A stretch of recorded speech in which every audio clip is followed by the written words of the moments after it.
Welcome to the University of Michigan Dentistry Podcast Series, promoting oral health care worldwide.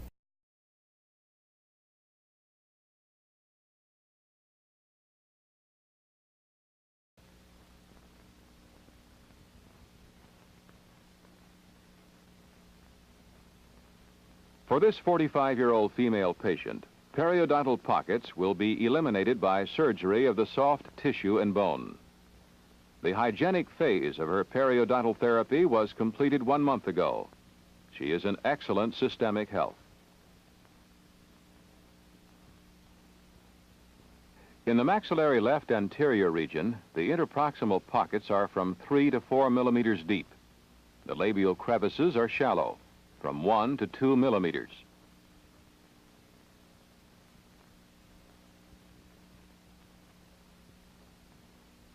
The deepest pockets, 5 to 6 millimeters, are located between the second bicuspid and the first molar. There is no furcation involvement of the first molar.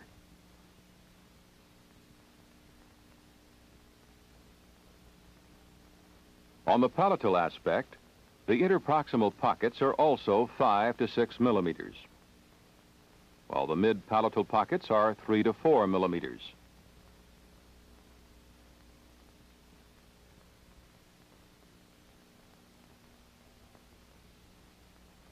Preoperative radiographs reveal a horizontal type of bone loss of 3 to 4 millimeters generally. Deeper bone loss is evident between the second bicuspid and the first molar. The overhanging margins of the restorations were corrected before the surgery.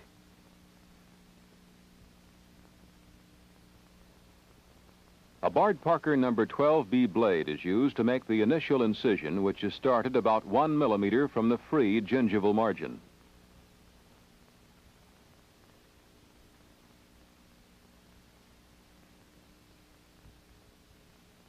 The blade is directed parallel to the outer surfaces of the teeth, and the incision is extended to the alveolar process.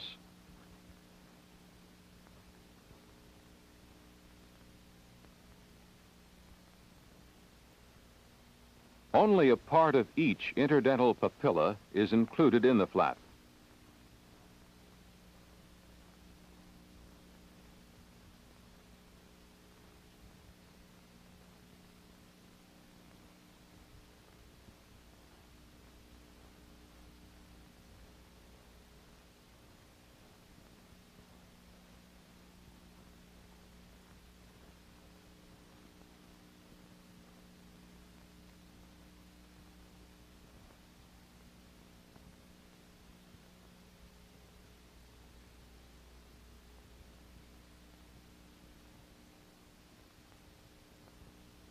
On the palatal side, the initial incision is made with an Orban knife. This incision is located about 1 millimeter away from the teeth.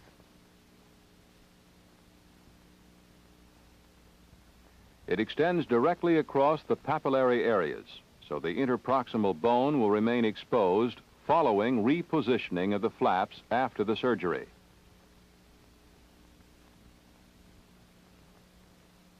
The incision is extended down to the bone, and it is made approximately parallel with the long axis of the teeth. The distance between this incision and the teeth depends on how deep the pockets are.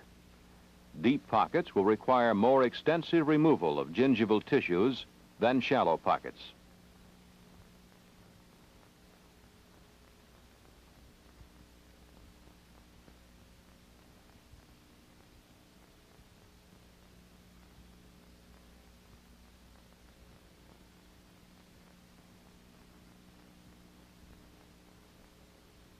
The second incision is made along the root surfaces of the teeth, from the bottom of the gingival crevice or pocket and extending to the alveolar bone. On the buccal side, a Bard-Parker number 12B blade is used for this purpose. This incision separates the crevicular gingival tissues around the necks of the teeth away from their attachment to the teeth.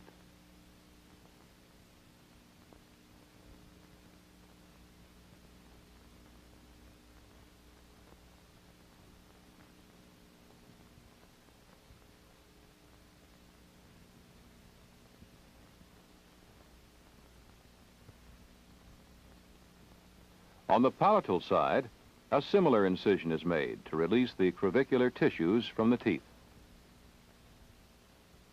In this location, an Orban knife can be used. The operator manipulates the instrument carefully to avoid scratching the tooth surfaces with the knife.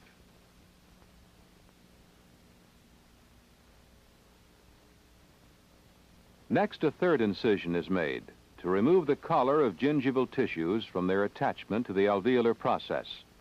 A narrow Orban knife is used for this incision.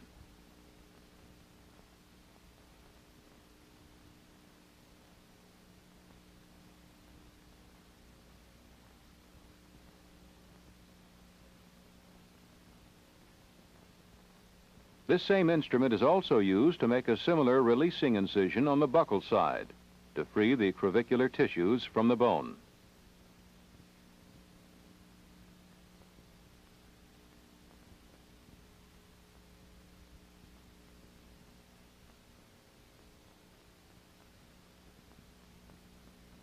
After the 3 incisions have been accomplished on both the buccal and palatal aspects, a full-thickness mucoperiosteal flap is raised on the buccal side using a mucoperiosteal elevator. The flap is elevated for a distance of about 4 to 5 millimeters from the necks of the teeth. Then the gingival tissues around the teeth and the interproximal soft tissues are removed with curettes.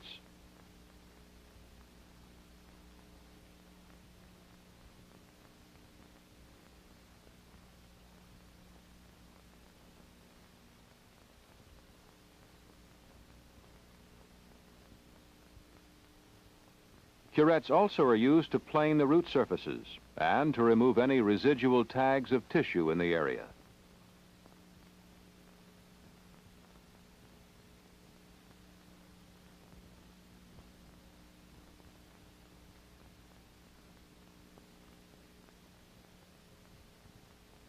Next, a Bennett elevator is used to raise a palatal flap.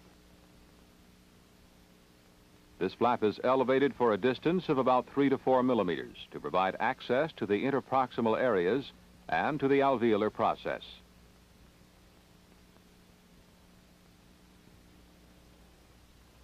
Once again, the interproximal and gingival tissues around the teeth are removed with curettes.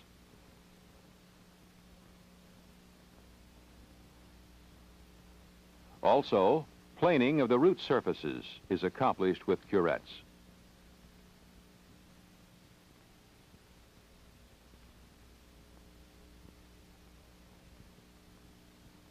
A Sugarman bone file is used to reduce the buccal ledges of the alveolar process and to eliminate interproximal craters.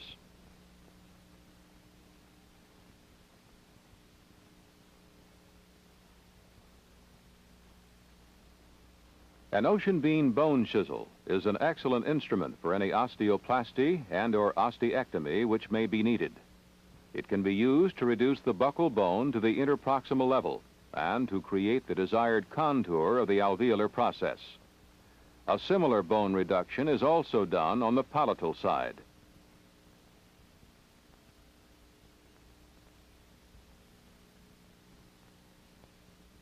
The area of surgery is irrigated with saline solution.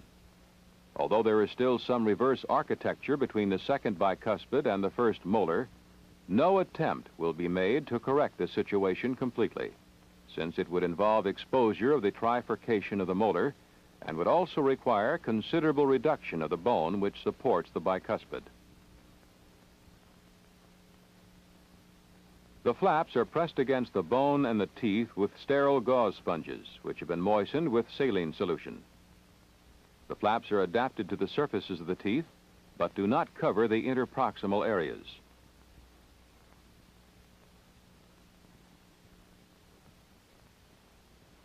Figure-8 sutures are employed to hold the flaps in position.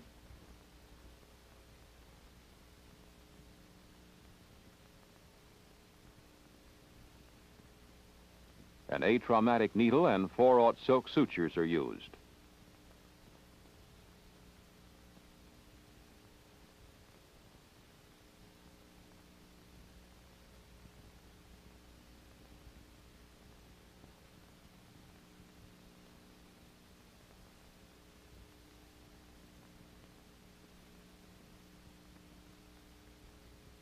The sutures are knotted on the buccal side.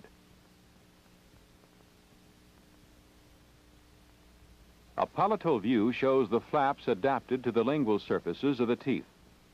The interproximal spaces are not covered, and bone is left exposed.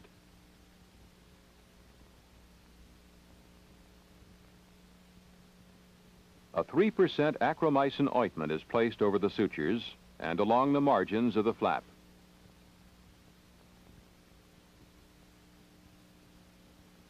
A periodontal dressing is placed over the area of surgery on both the buccal and palatal sides.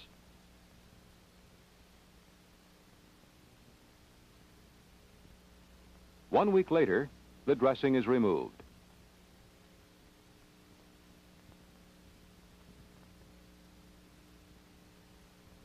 The area has been cleansed, and the sutures are taken out.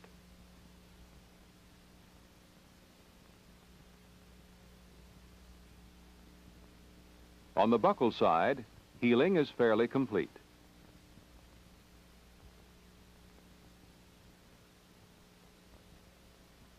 On the palatal side, granulation tissue has formed over the areas of denuded bone.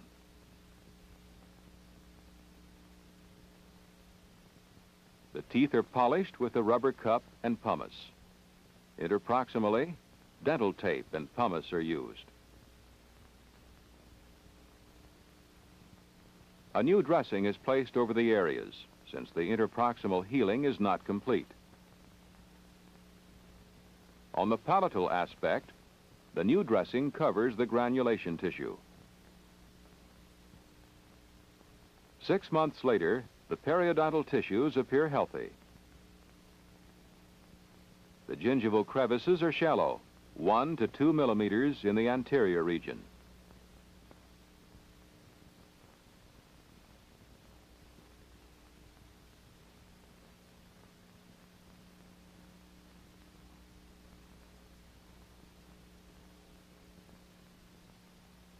There is considerable gingival recession over the cuspid and the bicuspids, and at the first molar. The gingival crevices are very shallow, and there is no bleeding upon probing.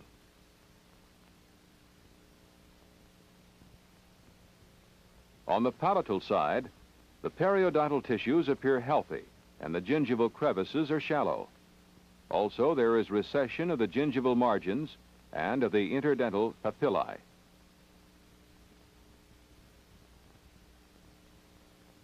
Surgical elimination of the periodontal pockets has been accomplished. This was the intent of this procedure. You've been listening to a presentation from the University of Michigan School of Dentistry, which is dedicated to supporting open learning and open educational resources.